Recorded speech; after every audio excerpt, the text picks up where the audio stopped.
Good afternoon, it's Mr. Ben, and I plan to finish reading The Tiger Rising by Kate DiCamillo today.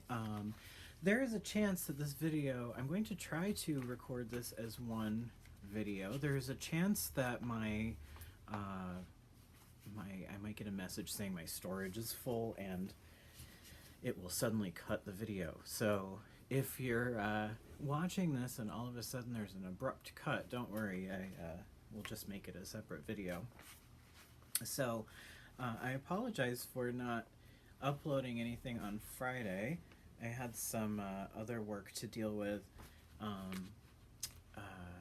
the library, so but all is well, and I'm excited to finish this book today. I've really been enjoying it. I hope you have too if you've been following along. And let's get into it. Chapter 18 is where we left off. And let's see, maybe since it's been a little while, I'll read the last couple of paragraphs and we'll sort of get back into the swing of the story here. Let's see. This was Rob talking to Willie Mae at the motel.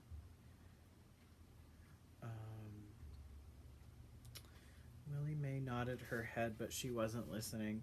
She was looking past Rob, past the white sheet, past the laundry room, past the Kentucky Star. Who don't, she said finally, who don't know something in a cage? After that, they folded the sheets in silence. Rob thought about the bird and how when he had finally found its small, still warm body, he had started to cry. His father told him not to. It ain't nothing to cry over, he'd said, it's just a bird. Okay, so hopefully that jogged your memory a little bit. We're kind of at a bit of a, I would think a turning point, or we're definitely about to get somewhere important, I think. There's been a lot of lead up here to what's going on with this tiger in the cage, and let's get into it. Chapter 18. Rob was sweeping the cement walkway in front of the Kentucky Star rooms when Beauchamp pulled up in his red Jeep and honked the horn. "Hey there," he hollered. Beauchamp was a large man with orange hair and an orange beard and a permanent toothpick in the side of his mouth. The toothpick waggled as he talked as if it was trying to make a point of its own. "We got you on the payroll now, too?" Beauchamp shouted. "No, sir," said Rob. "All right," hooted Beauchamp. He hopped out of the Jeep. "Got you working for free, that's what I like to hear." "Yes, sir," said Rob. "Ain't you supposed to be in school? Or you done graduated already?" The gold chains buried deep in Beauchamp's orange chest hair winked at Bob. "I'm sick," said Rob. "Sick and tired of school, right?" He slapped Rob on the back. "Don't got a mom putting down the rules for you, do you? Gotta make your own rules." "Not me," said Beauchamp. He jerked his head in the direction of the motel office where his mother, Ida Bell, worked the front desk. He winked at Rob and then looked to the left, then right. "Looky here," he said in a quieter voice. "I've got me a number of deals going on right now, a few more than I can properly handle. I wonder if a smart boy like yourself wouldn't be looking for a way to pick up some extra spending money." He didn't wait for Rob to answer. "Let me tell you what I got cooking. You like animals?" Rob nodded. "Course you do," said Beauchamp, nodding with him. "What boy don't? You like wild animals?" Rob's heart skipped. He suddenly knew where Beauchamp was headed. "I got me a wild animal," said Beauchamp. "I got me a wild animal like you would not believe, right here on my own property, and I got some plans for him. Big plans. But in the meantime, he needs some taking care of, some daily maintenance. You following me, son?" "Yes, sir," said Rob. "All right," said Beauchamp, and he slapped Rob on the shoulder again. "Why don't you climb on into this Jeep and let me take you for a ride, show you what I'm talking about?" "I'm supposed to be sweeping," said Rob. He held up the broom. "Says who?" says Beauchamp, suddenly angry. "Your daddy? He ain't the boss. I'm the boss. And if I say let's go, you say all right." "All right," said Rob, and he looked over his shoulder, wishing fervently that Willie Mae or his father would appear to save him from Beauchamp, knowing that at the same time that he could not be saved, that he was on his own. "Good," said Beauchamp. "Climb on up." Rob climbed into the passenger seat. There was a big brown grocery bag at his feet. Come on and put that in the back, said Beauchamp as he swung into the driver's seat. The bag was heavy and it stunk. Rob carefully put it on the floor in the back and then noticed his hands. There was blood on his fingers. That's just from the meat, said Beauchamp. It won't hurt you none. He cranked the engine. It roared to life and they went tearing around behind the Kentucky Star and into the woods. Beauchamp drove like he was crazy. He gunned for trees and then swerved away from them at the last minute, whooping and hollering the whole time. You ain't gonna believe what I got to show you, Beauchamp hollered at him. No, sir, said Rob weakly. What? Beauchamp shouted. No, sir, Rob shouted back. I ain't gonna believe it. But he did believe it. He believed it with all his heart. Chapter 19. Beauchamp hit the brakes. We're almost there, he said. You gotta close your eyes so it's a surprise. Rob closed his eyes and the Jeep went forward slowly. Don't cheat now, Beauchamp said. Keep them eyes closed. Yes, sir, Rob said. All right, Beauchamp said finally. Go on and open them up. He had pulled the Jeep up as close to the tiger cage as possible without driving right into it. Tell me what you see, he crowed. Tell me what it is before your very eyes. A tiger, said Rob. He let his mouth drop open. He tried to look excited and amazed. Damn straight, said Beauchamp. King of the jungle, and he's all mine. Wow, said Rob. You own him? That's right, said Beauchamp. Fellow I know owed me some money, paid me with a tiger. That's the way real men do business, in tigers. He come complete with a cage. The toothpick in the side of his mouth danced up and down. Beauchamp put a finger up to steady it into silence. What are you going to do with him? Rob asked. I'm studying my options. I figure I could set him up out front of the Kentucky Star, have him draw me some more business into the motel. The tiger stood and stared at Beauchamp. Beauchamp looked away from him and he tapped his thick fingers on the steering wheel. I also might just kill him, Beauchamp said, and skin him and make me a tiger coat. I ain't made up my mind. He's a lot of work, I'll tell you that. He needs meat twice a day. That's where you come in. I need you to come out here and feed him. $2 every time you do it. How's that sound? Rob swallowed hard. How do I get the meat in the cage, he said. Beauchamp dug in his pocket and pulled out a set of keys. With these, he said. He shook the keys and they gave a sad jingle. Don't pay no attention to the big keys. They're for the locks on the door. Open them up and that tiger will get out and eat you for sure. You understand? I ought not to give you this whole set, but I know you won't open up that door, right? You ain't no fool, right? Rob, terrified that the keys to the cage existed and that they were about to be handed to him, nodded. See this tiny key? Beauchamp said. Rob nodded again. That's for the food door right there. Beauchamp pointed at a small door at the bottom of the cage. You just open that up and toss the meat in a piece at a time, like this. Beauchamp swung himself out of the Jeep with a grunt. He reached in the back seat for the grocery bag, took out a piece of meat, bent over and unlocked the tiny door, opened it, and threw the meat in. The tiger leaped forward and Beauchamp took a quick step backward, stumbling. That's all there is to it, he said, straightening up. I'm starting to talk like the characters. His forehead was shiny with sweat and his hands were trembling. What's the tiger's name? Rob asked. Name? Said Beauchamp. He ain't got a name. You gotta name something before you toss it a piece of meat? Rob shrugged and blushed. He bent over to scratch his legs so that he wouldn't have to look at Beauchamp's sweaty, angry face. You want to get introduced proper? Said Beauchamp in a mocking voice. Well then, get on out of the Jeep. Rob climbed down. Beauchamp grabbed hold of the fence and shook it. The tiger looked up from his meat. His muzzle was red with blood. He stared at Beauchamp with a fierce look in his eyes that was familiar to Rob. Hey, Beauchamp shouted. You see this boy here? He pointed at Rob. He's your meal ticket. Not me. It's this boy. He's got the keys now. Understand? I ain't got 'em no more. This boy's got 'em. He's your boy. And the tiger stared at Beauchamp a minute more, and then he slowly lowered his head and started back to work on the meat. Now you two know each other, said Beauchamp. He pulled a tattered bandana from his pocket and wiped the sweat off his forehead. On the hair-raising ride back to the Kentucky Star, Rob realized who the tiger's stare reminded him of. It was Sistine. He knew that when he told her that he had the keys to the cage, her eyes would glow with the same fierce light. He knew that she would insist that now they had to let the tiger go. Chapter 20. The last thing Beauchamp said to him was, "Don't forget now, this is our business deal. It don't concern nobody else. You take that bag of meat and hide it somewhere, and I'll bring you more meat tomorrow. And in the meantime, you keep your mouth shut." At 3 o'clock, the school bus pulled up, belching and gasping and sighing. Norton and Billy Threemonger started pelting Rob with date palms before the bus came to a complete stop.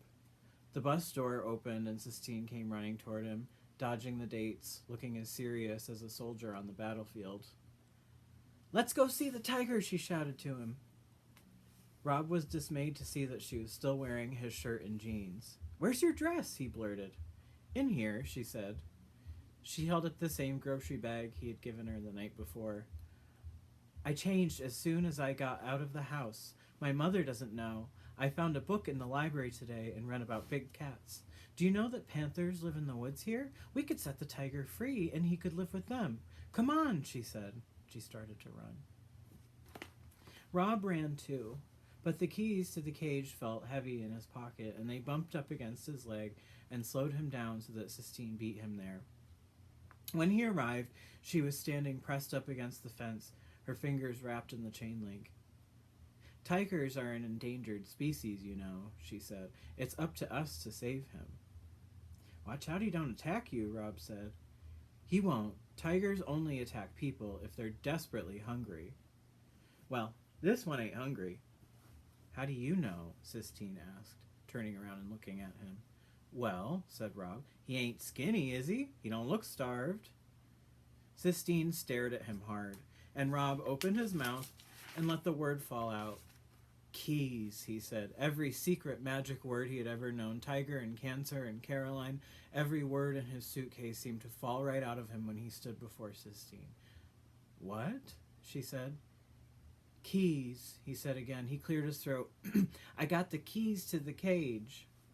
"How?" "Beauchamp," he told her. "He hired me to feed his tiger, and then he gave me his keys." "All right," said Sistine. "Now all we have to do is open the locks and let him go." "No," said Rob. "Are you crazy?" she asked him. "It ain't safe. It ain't safe for him. My friend Willie Mae, she had a bird and let it go, and it just got ate up." "You're not making sense," she told him. "This is a tiger, not a bird, and I don't know who Willie Mae is, and I don't care. You can't stop me from letting this tiger go. I'll do it without the keys. I'll saw the locks off myself." "Don't," said Rob. "Don't," she mocked back, and then she spun around and grabbed hold of the cage and shook it the same way Beauchamp had earlier that day. "I hate this place," she said. "I can't wait for my dad to come and get me. When he gets here, I'm going to make him come out here and set this tiger free. That's the first thing we'll do." She shook the cage harder. "I'll get you out of here," she said to the pacing tiger. "I promise." She rattled the cage as if she were the one who was locked up. The tiger paced back and forth without stopping. "Don't," said Rob. But she didn't stop. She took the cage and beat her head against the chain link, and then he heard her gasp. He was afraid that maybe she was choking. He went and stood next to her, and he saw that she was crying. Crying? Sistine. He stood beside her, terrified and amazed. When his mother was alive, when he still cried about things, she had been the one who comforted him. She would cup her hand around the back of his neck and say to him, "You go on and cry. I got you. I got good hold of you." Before Rob could think whether it was right or whether it was wrong, he reached out and put his palm on Sistine's neck. He could feel her pulse beating in time with the tiger's pacing. He whispered to her the same words his mother had whispered to him. "I got you," he told her. "I got good hold of you." Sistine cried and cried. She cried as if she would never stop, and she did not tell him to take his hand away. I'm going to pause for a moment so I can get a little drink of water here.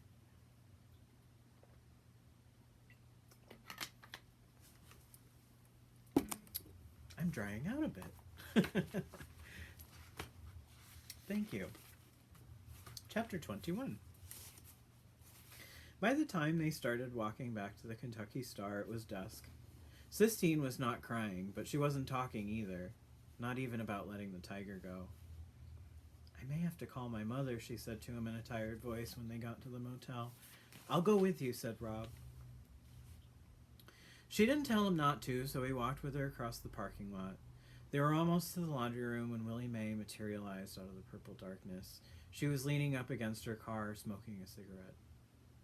Boo, she said to Rob. Hey, he told her back.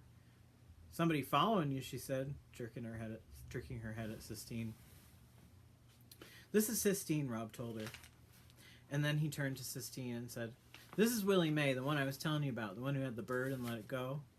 So what? Said Sistine. So nothing, said Willie Mae.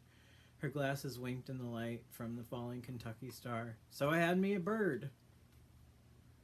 Why are you hanging around in the parking lot trying to scare people? Sistine asked, her voice hard and mean. I ain't trying to scare people, said Willie Mae. Willie Mae works here, said Rob. That's right, said Willie Mae. She reached into the front pocket of her dress and pulled out a package of 8-ball gum. You know what? She said to Sistine. I know you. You ain't got to introduce yourself to me. You angry. You got all the anger in the world inside you. I know angry when I mean it. Been angry most of my life. I'm not angry, Sistine snapped. All right, said Willie Mae. She opened the package of 8-ball. You an angry liar, then. Here you go. She held out a stick of gum to Sistine. Sistine stared for a long minute at Willie Mae, and Willie Mae stared back. The last light of dusk disappeared, and the darkness moved in. Rob held his breath. He desperately wanted for the two of them to like each other. When Sistine finally reached out and took the gum from Willie Mae, he let his breath go in like a quiet whoosh. Willie Mae nodded at Sistine, and then she extended the pack to Rob. He took a piece and put it in his pocket for later. Willie Mae lit another cigarette and laughed. Ain't that just like God, she said, throwing the two of you together. She shook her head. This boy full of sorrow, keeping it down low on his legs, and you, she pointed her cigarette at Sistine, you all full of anger, got it snapping out of you like lightning. You some pair, that's the truth. She put her arms over her head and stretched, and then she straightened up and stepped away from the car. Sistine stared at Willie Mae with her mouth open. How tall are you? She asked. 6'2", said Willie Mae, and I gotta get on home, but first, I got some advice for you. I already gave this boy some advice. You ready for yours? Sistine nodded, her mouth still open. This is it. Ain't nobody gonna come and rescue you, said Willie Mae. She opened the car door and sat down behind the wheel. You gotta rescue yourself. You understand what I mean? Sistine stared at Willie Mae. She said nothing. Willie Mae cranked the engine. Rob and Sistine watched her drive away. I think she's a prophetess. A what? Rob said. A prophetess, said Sistine. They're painted all over the Sistine ceiling. They're women who God speaks through. Oh, said Rob. A prophetess. He turned the word over in his mouth. Prophetess, he said again. He nodded. That sounded right. If God was going to talk through somebody, it made sense to Rob that he would pick Willie Mae. All right, that was chapter 21. Here's chapter 22. You out in the woods with that girl again? His father asked as soon as Rob stepped into the room. Yes, sir, said Rob. Look over here, son. His father was standing by Rob's bed. Sir? Said Rob. His heart sank. He knew what his father had found. The meat. He had hidden it under his bed until it was time to go and feed the tiger again. Where'd this meat come from? His father asked, pointing at the bloody brown bag. Without thinking, Rob said, Beauchamp. Beauchamp, his father repeated, low and dark. Beauchamp. He don't hardly pay me enough to get by, and now he's giving us his rotten meat. He thinks I ain't man enough to put meat on my own table. Rob wanted to say something, but then he thought of Beauchamp and held his tongue. I ought to teach him a lesson, his father said. The cords in his neck stood out like twigs, and he kicked the bag of meat. I ought to. making me work for less than nothing, giving us rotten meat. He went and stood in front of the gun case. He didn't unlock it. He just stood and stared and cracked his knuckles. "Daddy," said Rob, but he couldn't think of anything to say after that. His mother had known how to calm his father. She would put her hand on his arm or say his name in a soft and reproachful voice, and that would be enough. But Rob didn't know how to do those things. He stood for a minute more, and then he walked over to his bed and grabbed a piece of wood and his knife.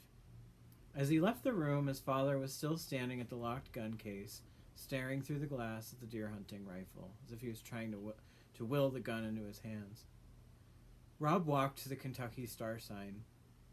He sat down underneath it and leaned up against one of the cold, damp poles and started to work on the wood. But his head was too full of his father's anger and Sistine's tears. He couldn't concentrate. He looked up at the dark underside of the sign and recalled lying on a blanket, staring up at a big oak tree. His mother had been on one side of him, and his father, asleep and snoring, had been on the other. He remembered that his mother had taken hold of his hand and pointed up at the sun shining through the leaves of the tree and said, "Look, Rob, I have never in my life seen a prettier color of green. Ain't it perfect?" "Yes, ma'am," he said, staring at the leaves. "It looks like the original green, the first one God ever thought up." His mother squeezed his hand hard. "That's right," she said, "the first one God ever thought up. The first ever green. You and me, we see the world the same." He concentrated on that green. He let it seep through a crack in his suitcase of not thoughts and fill up his head with color. He wondered if Willie Mae's cricket had been the same bright and original green. That's what he thought about as he carved. And so he wasn't surprised when he stopped and held the wood away from himself to see a wing and a beak and a tiny eye. It was Cricket, Willie Mae's cricket, coming to life under his knife. He worked on the bird for a long time until it looked so real that he half expected it to break into song. When he finally went back to the room, he found his father asleep in the recliner. The gun case was still locked and the bag of meat was gone. He wouldn't be able to feed the tiger in the morning. He would have to wait until Beauchamp brought him another package. Rob went and stood over his father and stared down at him. He looked at his heavy hands and the bald spot on his nodding head. He was memorizing him and trying at the same time to understand him, to make some sense out of him, out of his anger and his quiet, comparing it to the way he used to sing and smile when his father jerked awake. "Hey," he said. "Hey," Rob said back. "What time is it?" "I ain't sure," said Rob. "Late, I guess." His father sighed. "Go on and get me that leg medicine." Rob brought him the tube of medicine. Outside the motel room, the world creaked and sighed. The rain started in again, and his father's hands were gentle as he applied the ointment to Rob's legs. Moving right along to chapter 23.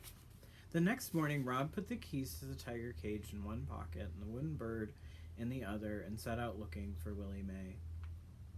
He found her in the laundry room, sitting on one of the fold-up chairs, smoking a cigarette and staring into space. "Hey there," she said to him. "Where's your lady friend at?" "School," said Rob. "But today's only a half day." She kept his hands in his pockets. He kept his hands in his pockets. Now that he stood before Willie Mae, he was afraid to give her the bird. What if excuse me. What if it was wrong? What if he had carved it wrong and it didn't look anything like the real cricket? "What you giving me them shifty-eyed looks for?" Willie Mae asked. "I made you something," said Rob quickly, before he lost his nerve. "Made me something?" said Willie Mae. "For real?" "Uh-huh. Close your eyes and hold out your hand." "I ain't," said Willie Mae, but she smiled and closed her eyes and put out her enormous hand, palm up. Rob carefully placed the bird in it. "You can look now," he told her. She closed her fingers around the little piece of wood, but she didn't open her eyes. She puffed on her cigarette. The long gray ash on the end of it trembled. "Don't need to look," she finally said. The cigarette ash dropped to the floor. "I know what I got in my hand. It's cricket." "But you gotta look at it and tell me, did I do it right?" said Rob. "I ain't gotta do nothing," said Willie Mae, "except stay black and die." She opened her eyes slowly, as if she was afraid she might frighten the bird into flying away. "This is the right bird," she said, nodding her head. "This is the one." "Now you don't gotta dream about him no more," said Rob. "That's right," said Willie Mae. "Where'd you learn to work a piece of wood like this?" "My mama," said Rob. Willie Mae nodded. "She taught you good." "Yes, ma'am," said Rob. He stared down at his legs. "I know a wooden bird ain't the same as having a real one." "It ain't," agreed Willie Mae, "but it soothes my heart just the same." "My dad said he ain't got no jobs for me until this afternoon. He said I could help you out this morning." "Well," said Willie Mae. She dropped the bird into the front pocket of her dress. "I could find some way for you to help me." So Rob spent his morning following Willie Mae from room to room, stripping the dirty sheets from the beds. And while he worked, the keys jingled in his pocket, and he knew that soon Sistine would be out of school, and that she would demand again that he unlock the cage and let the tiger go.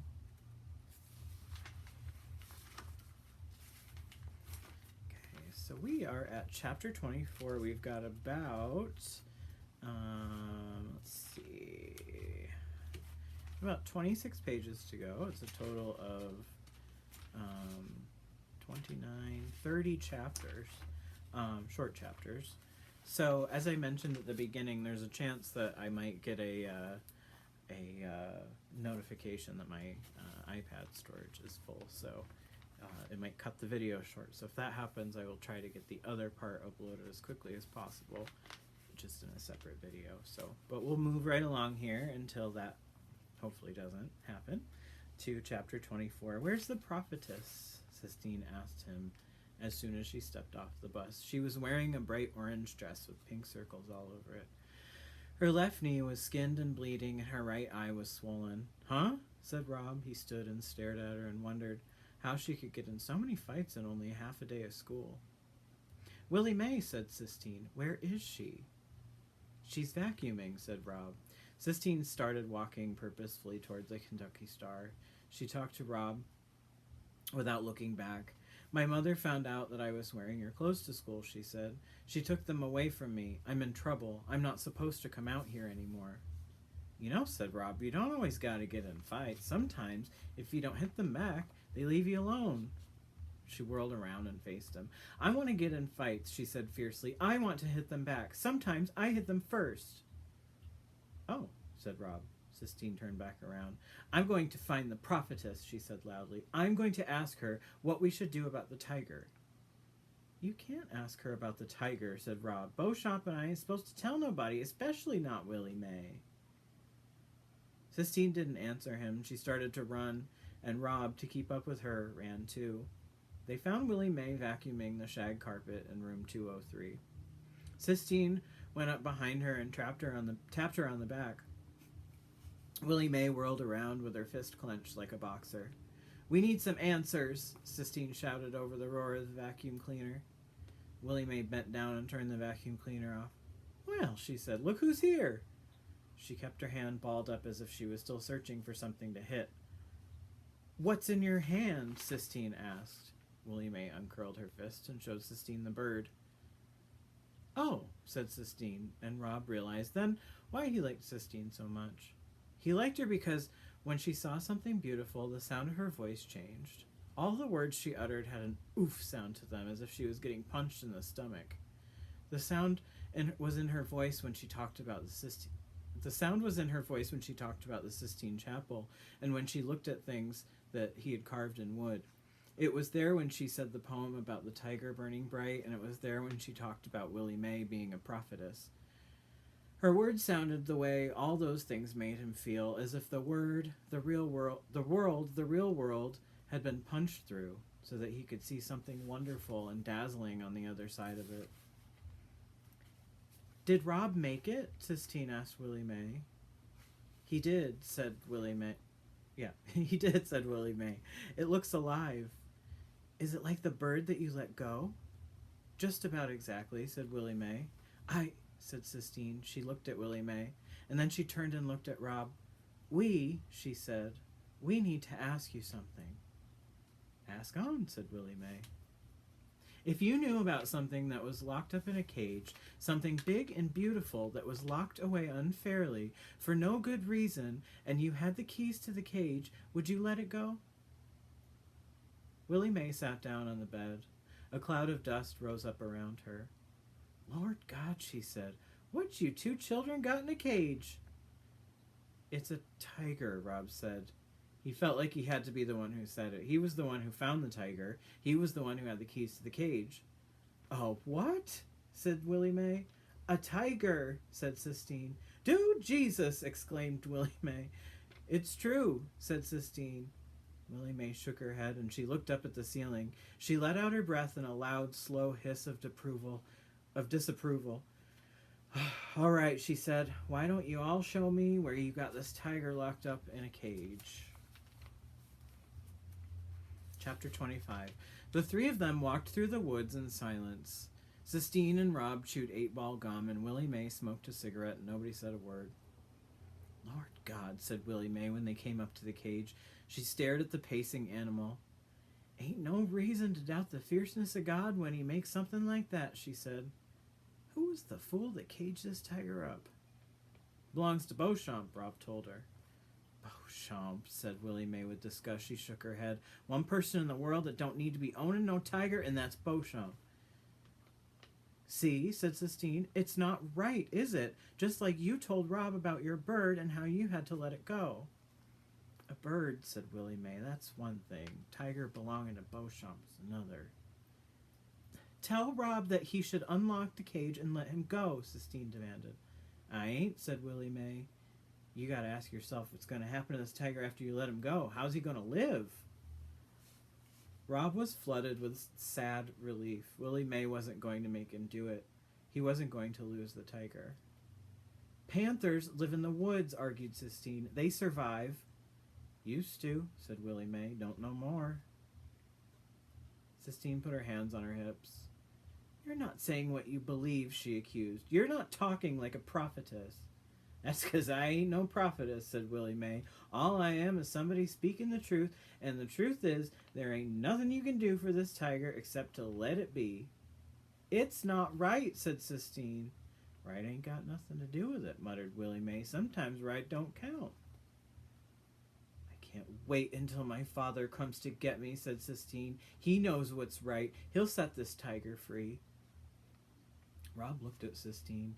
Your daddy ain't coming for you, he said softly, shaking his head, amazed at what he suddenly knew to be the truth. My father is coming to get me, said Sistine through tight lips.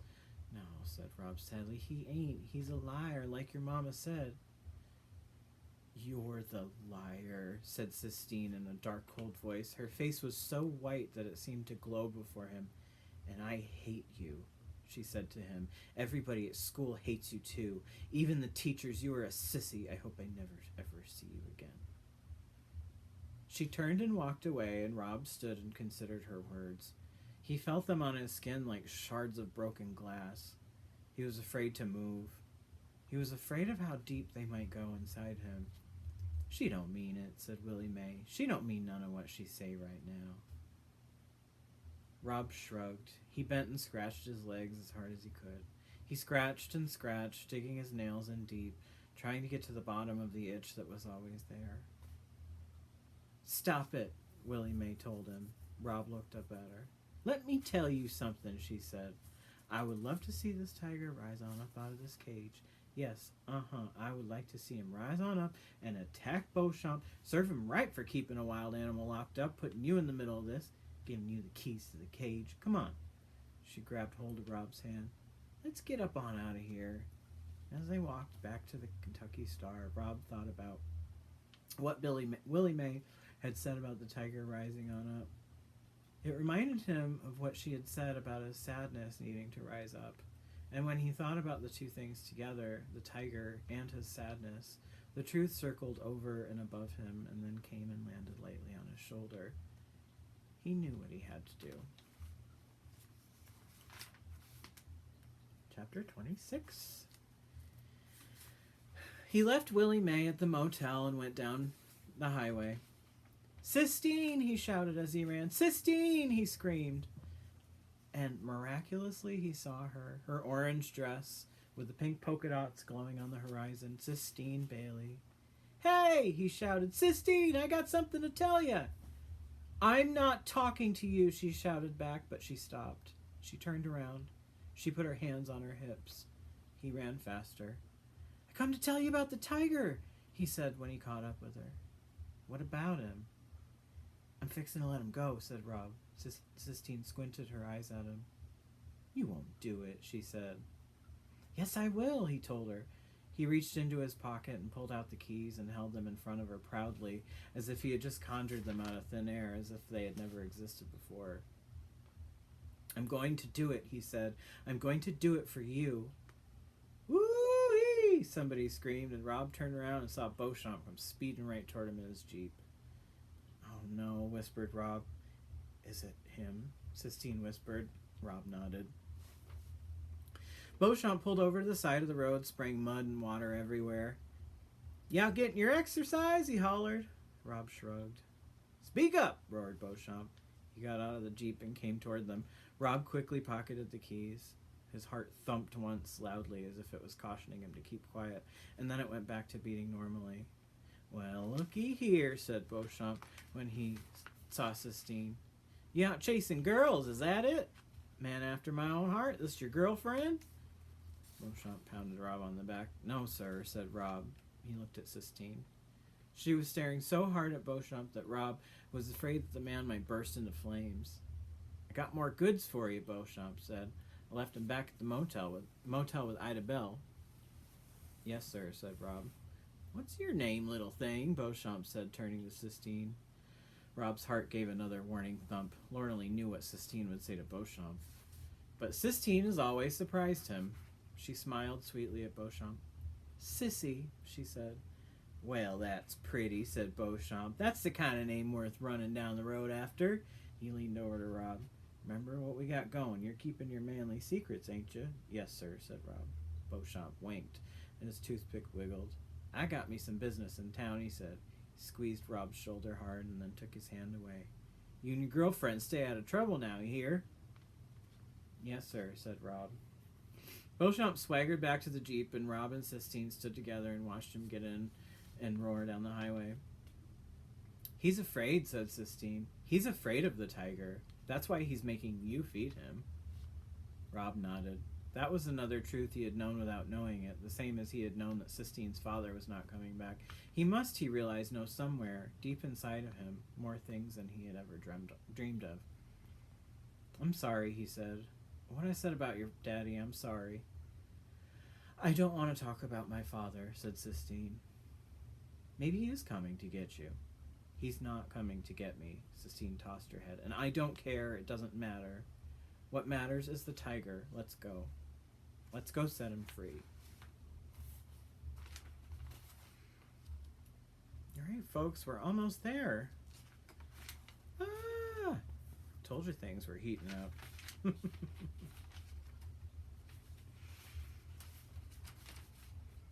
Just about 14 more pages to go.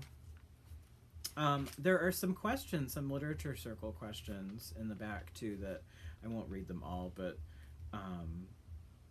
there are some good. This book does bring up some interesting questions, so I will maybe read a few of those if there's time, if my video doesn't cut out.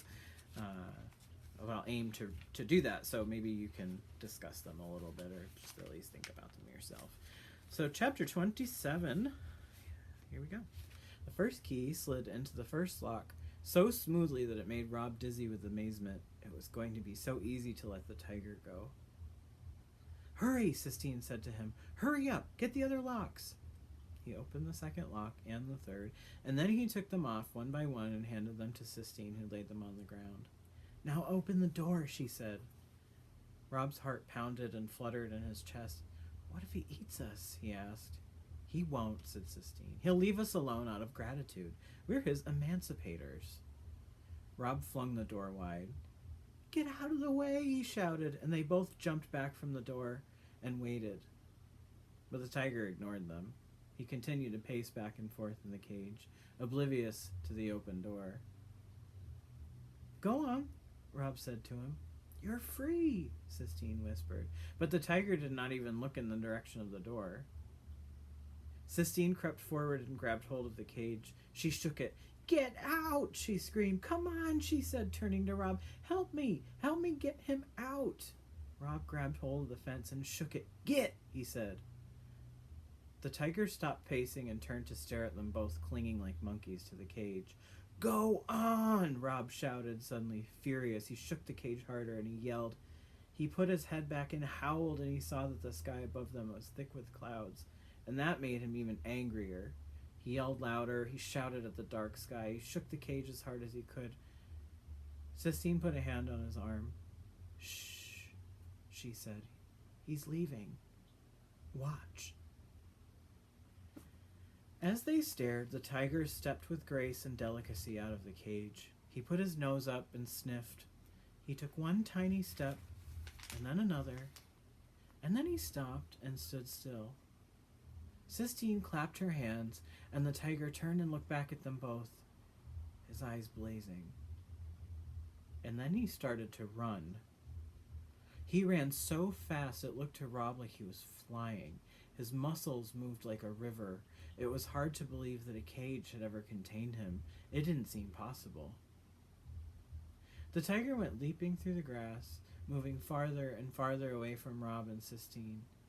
He looked like the sun rising and setting again and again, and watching him go, Rob felt his own heart rising and falling, beating in time. Oh boy. My heart's beating now too. Chapter 28. Oh, said Sistine in that voice that Rob loved. See, she said, that was the right thing. That was the right thing to do. Rob nodded. But in his mind, he saw a flash of green, and he remembered what happened to Cricket. What? Said Sistine, turning to him. What are you thinking about? Rob shook his head. Nothing, he told her. Robert. The sound of his name came floating to them from the direction of the motel. That's my dad, he said, confused. That's my dad calling me. And then he heard Willie Mae. Dude, Jesus, she screamed, her voice high and wild. And then there was a crack of a gun. And they both stood still, stunned and silent.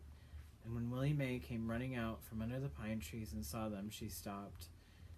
Thank you, Jesus, she said, looking up at the sky. 2 whole children, thank you. Come here, she said. She opened her arms. Come to me. Rob started walking toward her. He wanted to tell her that she was wrong. He wanted to tell her that he did not feel whole. But he did not have the energy or the heart to say anything. All he could manage was putting one foot in front of the other. All he could do was keep walking toward Willie Mae. Willie Mae led them back, and when Rob saw the tiger on the ground and his father standing over it, holding the rifle, he felt something rise up in him, an anger as big and powerful as the tiger, bigger. You killed him, he said to his father. I had to, his father said. That was my tiger, Rob screamed. You killed him! You killed my tiger! He ran at his father and attacked him. He beat him with his fists. He kicked him, but his father stood like a wall. He held the gun up over his head and kept his eyes open and took each hit without blinking. And Rob saw that hitting wasn't going to be enough, so he did something he thought he would never do. He opened his suitcase, and the words that sprang out of it were coiled and explosive. I wish it had been you, he screamed. I wish it had been you that died. I hate you. You ain't the one I need. I need her. I need her. And the world and everything in it seemed to stop moving. He stared at his father, and his father stared at him. Say her name, Rob screamed into the silence. You say it! Caroline, his father whispered, with the gun still over his head, with his eyes still open. And when that word, with a small sound of his mother's name, the world lurched back into motion. Like an old merry-go-round, it started to spin again. His father put the gun down and pulled Rob to him. Caroline, his father whispered. Caroline, Caroline, Caroline. Rob buried his face in his father's shirt. It smelled like sweat and turpentine and green leaves. I need her, Rob said. I need her too, said his father, pulling Rob closer, but we don't got her. Neither one of us. What we got, all we got is each other, and we gotta learn to make do with that. I ain't gonna cry, Rob said, shutting his eyes, but the tears leaked out of him anyway. And then they came in a rush, and he couldn't stop. He cried from somewhere deep inside of himself, from the place where his mother had been, the same place that the tiger had been and was gone from now. Rob looked up and saw his father wiping tears from his own eyes. All right, said his father, holding Rob tight. That's all right, he said. You're okay. But when Rob finally looked up again, he saw Willie Mae. There's no but there. When Rob finally looked up again, he saw Willie Mae holding Sistine like she was a baby, rocking her and saying, shh. Willie Mae stared back at him. I don't think you're going to start pounding on me now, she said. No, ma'am, said Rob. He wiped the back of his head across his nose and slid out of his father's arms. I went and got your daddy, Willie Mae told Rob as she swayed back and forth, rocking Sistine. I figured out what you was gonna do, and there ain't no telling what the tiger would have done once he got out of that cage. I went and got your daddy so he could save you. Yes, ma'am, said Rob. He went and stood over the open-eyed tiger. The bullet hole in his head was red and small. It didn't look big enough to kill him. Go ahead and touch him, said Sistine. Rob looked up. She was standing beside him. Her dress was twisted and wrinkled. Her eyes were red. Rob stared at her, and she nodded. So he knelt and put out a hand and placed it on the tiger's head. He felt the tears rise up in him again. Sistine crouched down next to him. She put her hand on the tiger, too. He was so pretty, she said. He was one of the prettiest things I have ever seen. Rob nodded. We have to have a funeral for him, Sistine said. He's a fallen warrior. We have to bury him right. Rob sat down next to the tiger and ran his hand over the rough fur again and again, while the tears traveled down his cheeks and dropped onto the ground. Chapter 29. Rob and his father worked with shovels to dig a hole that was deep enough and wide enough and dark enough to hold the tiger, and the whole time it rained. We gotta say some words over him, said Willie Mae when the hole was done and the tiger was in it. Can't cover up nothing without saying some words. I'll say the poem, said Sistine. She folded her hands in front of her and looked down at the ground. Tiger, tiger, burning bright, in the forests of the night, she recited. Rob closed his eyes. What immortal hand or eye could frame thy fearful symmetry? Sistine continued. In what distant deeps or skies burnt the fire of thine eyes? On what wings dare he aspire? To Rob, the words sounded like music, but better. His eyes filled up with tears again. He worried now that he had started crying, he might never stop. That's all I remember, Sistine said after a minute. There's more to it, but I can't remember it all. You say something now, Rob, she said. I don't got nothing to say, said Rob, except for I loved him. Well, said Willie Mae, what I got to say is I ain't had good experiences with animals in cages. She reached into her dress pocket and took out the wooden bird and bent down and laid it on top of the tiger. That ain't nothing, she said to the tiger. Just a little bird to keep you company. She stepped back away from the grave. Rob's father cleared his throat. He hummed softly, and Rob thought he was going to sing, but instead he shook his head and said, I had to shoot him. I'm sorry, but I had to shoot him for Rob. Rob leaned into his father, and it felt for a minute like his father leaned back. And then Rob picked up his shovel and started covering the tiger with dirt. As he filled the grave, something danced and flickered on his arm. Rob stared at it, wondering what it was, and then he recognized it. It was the sun, showing up in time for another funeral. I'm sorry I made you do it, Sistine said to Rob when he was done. He wouldn't be dead if I hadn't made you do it. It's all right, Rob said. I ain't sorry about what I did. We can make a headstone for him, said Sistine, and we can bring him flowers and put them on his grave, fresh ones every day. She slipped her hand into his. I didn't mean what I said before about you being a sissy, and I don't hate you. You're my best friend. The whole way back to the Kentucky Star, Rob held onto Sistine's hand. He marveled at what a small hand it was and how much comfort there was in holding on to it. And he marveled, too, at how different he felt inside, how much lighter, as if he had set something heavy down and walked away from it, without bothering to look back. This is such a good book. That's my opinion. This is the very last chapter. That night, his father sang to Rob as he put the medicine on his legs. He sang the song about mining for gold, the one that he used to sing with Rob's mother. When he was done with the medicine and the song, he cleared his throat and said, Caroline loved that song.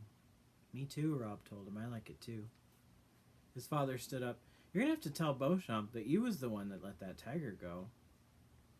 Yes, sir, said Rob. I'll tell him I was the one who shot him, but you gotta admit to letting him go. Yes, sir, said Rob again. I could lose my job over it, his father said. I know it, Rob told him, but he wasn't afraid. He thought about Beauchamp shaking hands. Beauchamp was the coward. He knew that now. I thought I would tell him I could work for him to pay for what I'd done.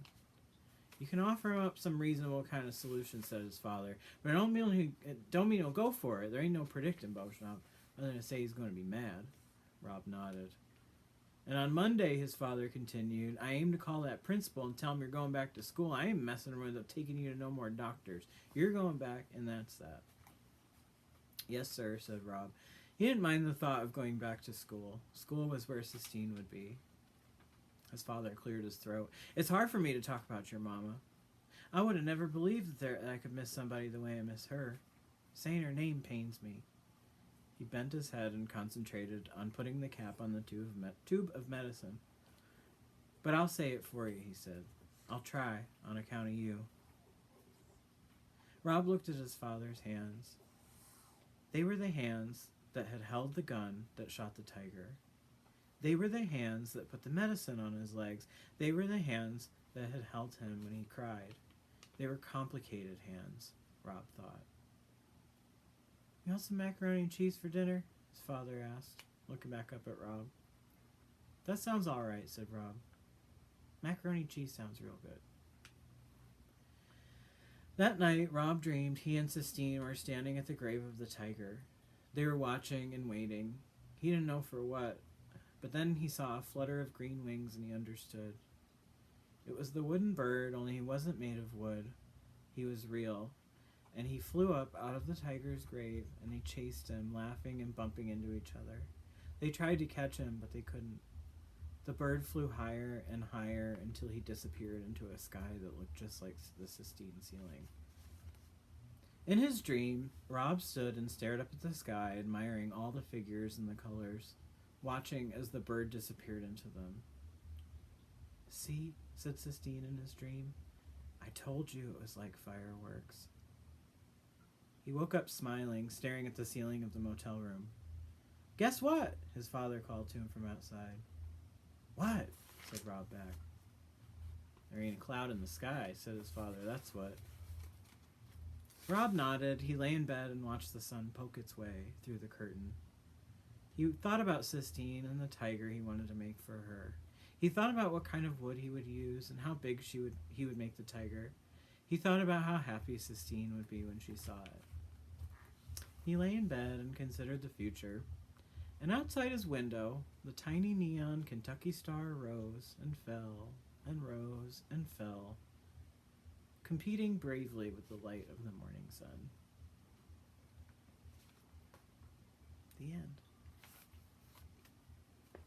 That was The Tiger Rising by Kate DiCamillo. So I want to share, feel free to, if you want to, I know sometimes at the end of the book you want to just kind of stop and pause and reflect, so if that's what you want to do, go for it. I have there's some questions at the end of the story, and I wanted to share them, a few of them anyway, with you. Maybe not all. I kind of skipped through. I haven't looked through them yet, but they might be, if you want to have some further discussion about this book.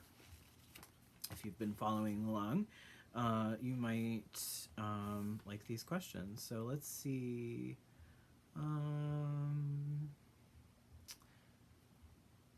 Does Rob think things through?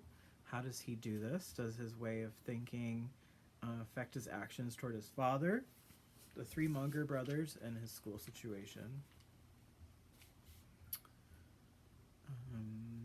Why was the discovery of the caged tiger so extraordinary to Rob?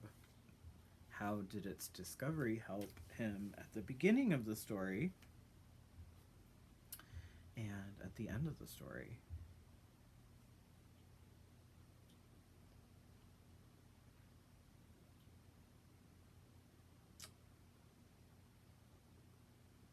When Rob first tells Sistine about the tiger, her answer is where. Rob feels that he picked the right person to tell about the tiger. What do you think Sistine's answer reveals about her? It is clear from the beginning of the story that Rob doesn't relate to other kids in or out of school. Why do you think, quote, words fall out of his mouth when he is with Sistine? Why do you think that that he and Sistine become friends? Think about the actions of the bus driver, Mr. Nelson, the school principal, Mr. Felmer, and the owner of the motel, Beauchamp. Did they act as responsible adults toward Rob?